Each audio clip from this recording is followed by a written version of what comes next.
ఎన్నికల్లో ఇచ్చిన హామీలను అమలు చేయకుండా రైతులను మోసం చేసిన కాంగ్రెస్ ప్రభుత్వం రైతు భరోసా అంటూ సంబరాలు చేసుకుంటుందని మండిపడ్డారు ఎస్సీ ఎస్టీ కమిషన్ మాజీ చైర్మన్ ఎర్రోళ్ల శ్రీనివాస్. రైతు భరోసా పేరు విజయోత్సవాలు నిర్వహించాలన్న రేవంత్ సర్కార్పై ఘాటు విమర్శలు చేశారు. కాంగ్రెస్ పాలనలో నీళ్ల కోసం ప్రజలు కన్నీళ్లు పెట్టుకునే దుస్థితి దాపురించిందని, ఇదేనా కాంగ్రెస్ సర్కార్ చెప్పుకునే ప్రజాపాలన అంటూ మంగళవారం ఎక్స్లో పోస్ట్ చేసిన ఎర్రోళ్ల తాజాగా ప్రభుత్వాన్ని ప్రశ్నిస్తూ మరో పోస్ట్ చేశారు. రైతుల పట్ల రేవంత్ సర్కార్ వ్యవహరిస్తున్న తీరును ఎండగడుతూ ప్రభుత్వానికి 12 ప్రశ్నలు వేశారు.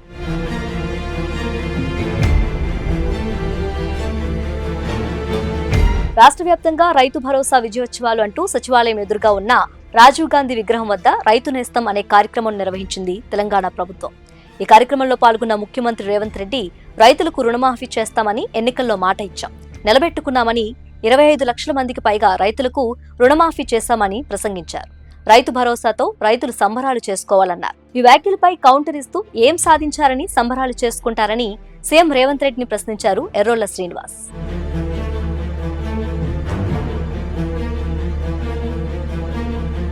రైతన్నులను దేనికోసం సంబరాలు చేసుకోమంటావు ముఖ్యమంత్రి గారు అంటూ రైతులకు బేడీలు వేసి జైల్లో వేసినందుకు సంబరాలు జరుపుకోమంటారా అని నిలదీశారు. రైతులకు అరకొర కరెంటు ఇచ్చి పంటలు ఎండిపోయినందుకు సంబరాలు చేసుకోవాలని అడిగారు. రైతును రాజును చేయాలన్న ఉద్దేశంతో పంటకు పెట్టుబడి సాయంగా కేసీఆర్ రైతు బంధు పథకాన్ని ప్రారంభించారన్నారు. కేసీఆర్ 9 ఏళ్లలో రైతు బంధు ద్వారా నేరుగా రైతుల ఖాతాల్లో 11 విడతల్లో 75,000 కోట్ల జమ చేశారని తెలిపారు. కానీ ఈనాడు కాంగ్రెస్ తరహాలో హంగామా చేయలేదని, కాంగ్రెస్ అధికారంలోకి వచ్చాక మొదటిసారి ఇచ్చిన హామీ ప్రకారం రైతు భరోసా ఎకరానికి 7,500 కాకుండా 5,000 ఇచ్చారని, రెండో విడతలో ఎగ్గొట్టారని, మూడో పంటకు 4 ఎకరాలపై ఉన్న రైతులందరికీ ఎగ్గొట్టినందుకు సంబరాలు చేసుకోవాలా అని ప్రశ్నించారు.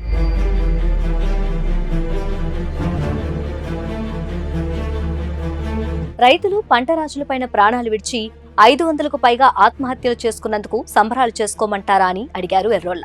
కాంగ్రెస్ పాలనలో గిట్టుబాటు ధర రాక అప్పులు పాలయ్యారని, 2 లక్షల రుణమాఫీ సగం సగం వేసి రైతుల బతుకులు ఆగమాగం చేశారని, పత్తి విత్తనాల కొరత, యూరియా కొరత, ఎరువుల కొరత రైతు బతుకును ఛిద్రం చేసినందుకు సంబరాలు చేసుకోమంటారా అని నిలదీశారు. రైతులకు సాగునీళ్లివ్వక పంట పండక మళ్లీ వలసలు పోయే పరిస్థితి తీసుకొచ్చినందుకు సంబరాలు చేసుకుంటున్నారా ముఖ్యమంత్రి గారు అని ప్రశ్నించారు.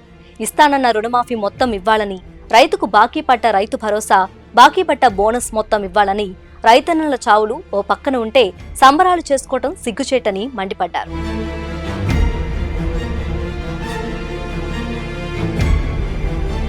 కాంగ్రెస్ ప్రభుత్వం రైతులను నమ్మించి, వంచించి మోసం చేసిందని, ఇచ్చిన వాగ్దానాలన్నీ తుంగలో తొక్కిందని ఎర్రోళ్ల శ్రీనివాస్ ఫైర్ అయ్యారు. రైతులను సంబరాలు చేసుకోమని రేవంత్ సర్కార్ సంకలు గుద్దుకుంటుందని, రైతులను సంబరాలు చేసుకోమనే నైతిక హక్కు కాంగ్రెస్ ప్రభుత్వంకి లేదని విమర్శించారు.